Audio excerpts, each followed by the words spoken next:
ஒரு நல்ல ஹதீஸ், சுப்ஹானல்லாஹ், வல்லாஹி பக்கைத்து. இந்த ஹதீஸை படிச்சு முடிச்ச உடனே அல்லாஹ் அக்பர், வல்லாஹி பக்கைத்து, அழுதுட்டேன். முஸ்லிம் ரஹிமஹுல்லாஹ் பதிவு செய்கிறார்கள், ஆயிஷா ரலியல்லாஹு அன்ஹாவிடத்தில் ஒரு மிஸ்கீனான பெண் வருகிறார்கள். நல்லா கேளுங்க இந்த ஹதீஸை. இஸ்லாமிய மார்க்கம் சொல்லக்கூடிய அழகை கவனியுங்கள். ஆயிஷா ரலியல்லாஹு அன்ஹா ஒரு பெண்மணி வர்றாங்க, மிஸ்கீனா, ஒரு ஏழையான பெண்மணி.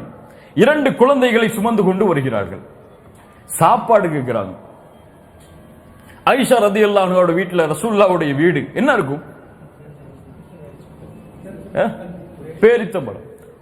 வந்தவங்க 3 பேர்னால இருக்கக்கூடிய 3 பேரித்தம்பழத்தை எடுத்து கொடுக்கிறாங்க. அல்லாஹு அக்பர். ஹபீபுடைய வீட்டில் 3 பேரித்தம்பழம் தான் கொடுத்து விடுகிறார்கள். அந்த தாய் தன்னுடைய இரக்க குணத்தோடு ஒரு பிள்ளைக்கு ஒரு பேரித்தம்பழம், இன்னொரு பிள்ளைக்கு இன்னொரு பேரித்தம்பழம், இன்னொரு பேரித்தம்பழத்தை தனக்கு வச்சு கொள்றாங்க. நியாயமான பங்கீடு, எந்த அநீதமும் இல்லை அதுல. அந்த பிள்ளைகள் சாப்பிடுது, தாய் பார்க்கறாங்க. இன்னொரு பிள்ளையும் சாப்பிட்டு முடிச்சிருச்சு. இந்த பேரித்தம்பழத்தை வாயில வைக்க போறாங்கல்ல, அந்த பிள்ளைங்க கேட்குது, எனக்கு அந்த பேரத்தை கொடுத்துருங்க, எனக்கு அந்த உணவை கொடுத்துருங்கன்னு சொல்லி தாய் இறக்கப்பட்டு அதை 2ஆ பங்கு வச்சு ஒரு பிள்ளைக்கு ஒரு பங்கு, இன்னொரு பிள்ளைக்கு இன்னொரு பங்கு கொடுத்துறாங்க. மிஸ்கீனா, ஏழை.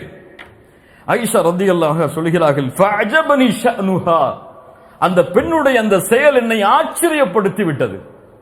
இதான் இஹ்சான். நல்ல முறையில் நடந்து கொள்ள குணம் என்ன? 3 பேருக்கு 3 பங்கு வைக்கிறது குணம். இஹ்சான் என்ன? அந்த 2 பேரும் தேவையை கேட்கும் பொழுது பிரிச்சு பங்கு வச்சு கொடுத்தது இஹ்சான். புரிஞ்சு கொள்ளுங்க. அல்லாஹ்வுடைய தூதர் ஸல்லல்லாஹு அலைஹி வஸல்லம் வந்தவுடன், தன் கணவன் வந்தவுடன் அல்லாஹ்வுடைய தூதரிடத்தில் ஆயிஷா ரலியல்லாஹு அன்ஹா அந்த செயலை சொல்றாங்க. இப்படி ஒரு பெண், இந்த செயல் என்னை ஆச்சரியப்படுத்தி விட்டது தூதரே. அல்லாஹ்வுடைய தூதர் ஸல்லல்லாஹு அலைஹி வஸல்லம் சொன்னார்கள், இன்னல்லாஹ கத் அவ்ஜப லஹா பிஹல் ஜன்னah, இந்த செயலால் அந்த பெண்ணுக்கு அல்லாஹ் சொர்க்கத்தை கடமையாக்கி விட்டான்.